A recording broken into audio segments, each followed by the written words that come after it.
আর এখানে এসে দেখি যে মা এখানে সকাল সকাল মানে ওই ঘুগনি হবে আজকে, তাই মটর আলু সেদ্ধ বসিয়েছে। আর আমাদের কিন্তু এখনও মানে আমার তোমার দাদা ভাই আমার ছেলে আমাদের কিন্তু এখনও ব্রাশ হয়নি। আমরা ওই ঘরটাতে ঘুমোতে গেছিলাম, তাই একটু দেরি করে উঠলাম, কারণ চারদিকে দরজা জানলা বন্ধ ছিল। আর এদিকে দেখো ওয়েদারটা কিন্তু এরকমই হয়ে আছে। আর এত পাখির মানে সুন্দর একটা ডাক, মিষ্টি ডাক, তো শুনে কিন্তু সবারই মানে মন ভরে যাবে। আর গ্রামের কিন্তু পরিবেশ এইরকমই হয়ে থাকে সব সময়। এখন যেহেতু আমরা বাজকুলে থাকি বা বাইরে থাকি, এরকম কিন্তু হয়তো পাখির ডাক আর শুনতে পাই না এখানে। তবে আমাদের বাড়িতে বাড়িতে গেলে ওখানে খুব ভালো লাগে এইরকম পাখির ডাক, পাখি মানে দেখলে খুব আনন্দই হয়। এখানে এতটা পাখি আসে না সেরকম। যাই হোক, এই যে মায়ের কিন্তু মানে এখানে অলমোস্ট মানে ঘুগনির মটরটা কিন্তু মানে সেদ্ধ হয়ে গেছিলো। তারপরে এখানে এই যে ওইটা বানাবে। আর বাইরেই রান্না করছে, গ্যাসে রান্না আমি আসার পর থেকে গ্যাসে রান্না করতে দিইনি সেরকম, বাইরে রান্না খেতে পছন্দ করি, মানে ওই কাঠের। আর এদিকে জানো তো এই যে পেঁপেটা পেকে গেছে, আর অনেক দিন থেকে বাবা আর আমি দুজনেই হাত দিয়ে শুধু দেখে যাচ্ছি যে মানে কবে একেবারে নরম হয়ে পেকে যাবে, কিন্তু অনেকটা সময় লাগে এই গাছের মানে পেঁপেটা পাকতে। আর এদিকে বাবা এখন বেরোচ্ছে মাছ আনতে। আর কেন কি আমাদের এখানে একেবারে সকাল সকাল আড়তে মাছ বিক্রি হয়, তো ওখান থেকেই বাবা নিয়ে এসে একটু টাটকা মাছ আর ভালো মাছ আনার জন্য। আর এদিকে আমাদের জানো তোমাদেরকে বলেছি নাম গান প্রত্যেকটা দিন সকালে এভাবে, মানে ওই গানে দাদু মানে কীর্তন গান যে করে, তো ওই দাদু কিন্তু নাম বসাতে আসে এইভাবে। আর এখানে একেবারে মা এত লঙ্কা দিয়েছে, শুকনো লঙ্কা লাল হয়ে গেছে, তো ঘুগনিটা কিন্তু হয়ে গেছে আর খুব সুন্দর একটা স্মেল দিচ্ছিল। তো ওরা তো ব্রাশ এখনও করেনি, কারণ ওরা শুয়ে আছে এখনও, ওদেরকে অনেকবার ডাকতে গেছি। আর আমি ভাবলাম এখন প্রায় অনেকটা বেলা হয়ে গেছে, আর আমারও ভীষণ খিদে পাচ্ছে, আর ব্রাশ করে নিলে খেতেই হবে, না হলে ভীষণ সমস্যা হয়। তো তাই এখানে মাকে বললাম, আর এই যে ঘুগনি মুড়ি নিয়ে বসে গেছি। আমার একটু বেশি ঝোল দিয়ে কম মুড়ি দিয়ে খেতে ভালো লাগে। আর এখানে তোমার দাদাভাই কালকে নিয়ে এসেছিলো শনপাপড়ি, এত ঝাল দিয়েছিল মা, তাই একটু মিষ্টিও খেলাম। তার বাবাও কিন্তু ওই যেখানে মাছ নিয়ে এসেছিলো, তো মা ওই মাছটা কিন্তু ভাজতে বসিয়ে দিয়েছে।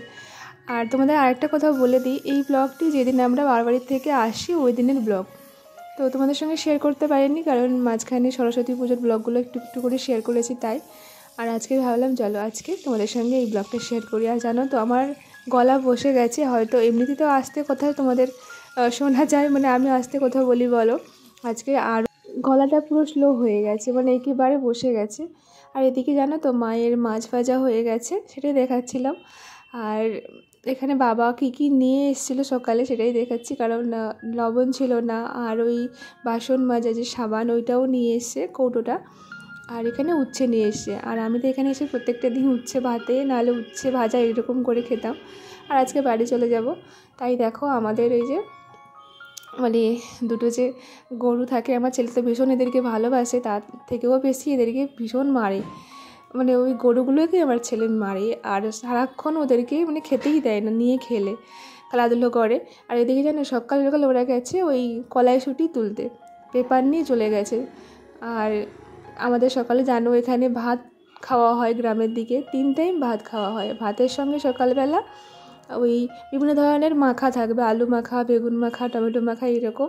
তো ওইগুলো করেছিল, তো ওটা আমরাও খেয়েছি অল্প একটু করে, সকালে টিফিন করেছি তাই একটু খেয়েছি, মা অনেকগুলো করে দিয়ে দিয়েছিল। যাই হোক, আর অনেক দিন থেকে ডাব খাবো খাবো করে আজকে ভাই পেড়ে এনেছে গাছ থেকে। আর এই যে নারকেলের গাছগুলো ওইগুলো আমাদের পুরনো বাড়িতে, আর ওখানে অনেক গাছ আছে, তোমাদের একদিন ভালো করে দেখাবো, তবে সময় হয়নি জানো। আর এখানে তোমার দাদাভাই তো মানে এক কাঁদি ডাব পেয়ে ও খুব খুশি, নিয়ে বসে গেছে সবাইকে নিয়ে এখানে ডাব কাটতে। আর ছেলে দেখো মানে এরকম তো কখনো গাছ থেকে পেড়ে নিয়ে এসে খাওয়া কখনো দেখেনি, তো ভীষণ আনন্দ। আমাদের বেশিরভাগটি কিনে খাওয়া হয় ডাব, আর অনেকেরই এরকম কিনেই খাও সবার বাড়িতে। এখন নারকেল গাছ তো প্রায় কমেই গেছে, গ্রামের দিকে শুধুমাত্র নারকেল গাছটা বেশি দেখা যায়, না হলে এত বেশি আর কোথাও পাওয়া যায় না। আর এই যে দেখো এতটা জল মানে বেরিয়েছে, বেশ মিষ্টিও। তো চলো, আমি কিন্তু তারপরে ওরা খাওয়ার পরে আমি আবার খেয়েছি, সবাই প্রায় 2টো করে খেয়েছি, আরও থেকে গেছিলো অনেকগুলো। আর অনেক দিন থেকে ডাবটা মানে পাড়ার কথা বলছিলাম, তবে মানে সময় হয়ে উঠছিল না। আর আজকে যেহেতু আমরা বাড়ি চলে যাব, ওই জন্য ভাই বললো চল ডাবটা পেরে নিয়ে আসি, তোরা খেয়ে নিবি। আর নাহলে আমরা চলে গেলে ওই ডাবগুলো থাকবে না, কেউ তো খেয়ে নেবে, তারপরে হয়তো নারকেলেও হয়ে যাবে, তার জন্য ডাবটা পেরে আনলো। আর আমাদের সবারই এরকম সমস্যা হচ্ছে ঠান্ডা গরমে, তাই ডাবের জলটা খেতে মনে হলো একটু মানে স্বস্তি পাওয়া গেছে। আর এখানে দেখো বাবা কিন্তু স্নান টান সেরে পুজো করে নিয়েছে। আর এখানে তোমাদের দেখাচ্ছিলাম যে এইটা যে সবসময় থাকে, এটার মধ্যে কি আছে, ওই লক্ষ্মী পুজোর সময় যে ধান টান থাকে বা লক্ষ্মী ঠাকুর যে মাটির যে খুঁটিগুলো হয় লক্ষ্মী ঠাকুর, তো ওইগুলো ওর মধ্যে রেখে দিয়েছে পুজোর পরে। আবার প্রত্যেকটা সময় মানে ওই প্রত্যেকটা বছর পৌষ অঘ্রাণ মাসের দিকে ওইগুলো খুঁটিগুলো চেঞ্জ করে মাটিরগুলো। আর চলো, আমার কিন্তু তোমাদের সঙ্গে গল্প করতে করতে এদিকে আমি শ্যাম্পু করেছিলাম, স্নান টান সেরে নিয়েছি, নিয়ে সোজা চলে এসেছি। আর তোমাদের অন্য কিছু আর দেখাতে পারিনি, রান্না বান্না এই কিছু। তো যাই হোক, আজকের ব্লগটা বাবার বাড়ির ব্লগটা তোমাদের সঙ্গে শেয়ার করলাম। আর আমাদের গ্রামের মানে সকাল থেকে একেবারে মানে একটা সুন্দর একটা পরিবেশ দিয়ে শুরু হয়, যে এই যে সত্যিকারের যে পাখির ডাক, সেগুলো কিন্তু আমরা সবসময় ভয়েস নিয়ে থাকি, তবে আজকে কিন্তু তোমাদেরকে অরিজিনাল পাখির ডাকটাই শোনালাম। আর ওদিকে মায়ের রান্নাবান্নাও হয়ে গেছে। তো চলো, আজকের ব্লগটা কেমন লাগলো অবশ্যই জানিও। আর যারা এতক্ষণ আমার পাশে ছিলে, সাথে ছিলে, তোমাদেরকে অনেক ভালোবাসা। আর যেসব বন্ধুরা আমার পরিবারে নতুন আসো, তোমাদেরকে অনেক অনেক ওয়েলকাম, অনেক ভালোবাসা। তোমরা একদিন আসো তারপরে আসো না, তাই কিন্তু তোমাদেরকে আমি আর মানে ব্যাগ দিতে পারি না। তোমরা যদি এরকম আসো 2 দিন 3 দিন, তাহলে কিন্তু আমি তোমাদেরকে ব্যাগটা দিয়ে দেবো। অনেকে দেখছি আসছে, দিয়ে দিচ্ছে ব্যাগ, কিন্তু তারা কিন্তু আর আসছে না ভিডিও দেখতে। তো আমি তাহলে কি করে দেবো বলো? তোমরা যদি বলো যে তোমাদের সাবস্ক্রাইব চাই, তাহলে অবশ্যই করে আসবো। আর বন্ধুত্ব করতে চাইলে অবশ্যই ভিডিও দেখো, আমিও তোমাদের পাশে আছি। চলো, এখন কথা বলতে বলতে এই যে মুখে একটু ওই ক্রিম লাগাচ্ছিলাম। আর এখানে দেখো কী কী রান্না করেছে মা। বড়ি ভাজা করেছে, মাছ ভাজা করেছে, আলু বিনসের ভাজা, টমেটো আলু মাখা, আর বেগুন মাখা, এখানে মাছের ঝোল। ওই মাখাটা হয়েছে বাবার জন্য, কারণ বাবা তো নিরামিষ খায়, তাই বাবার জন্য ওই ভাতটা দিয়েছে। আর আমি যেহেতু পছন্দ করি, তাই আমাদের একটু করে দিয়ে দিয়েছে। চলো, এখন প্রায় সন্ধে হয়ে গেছে, মানে ওই ঘুমিয়েই, তোমার দাদাভাই এখানে আসলে ওই শান্তিতে ঘুমিয়েই যায়।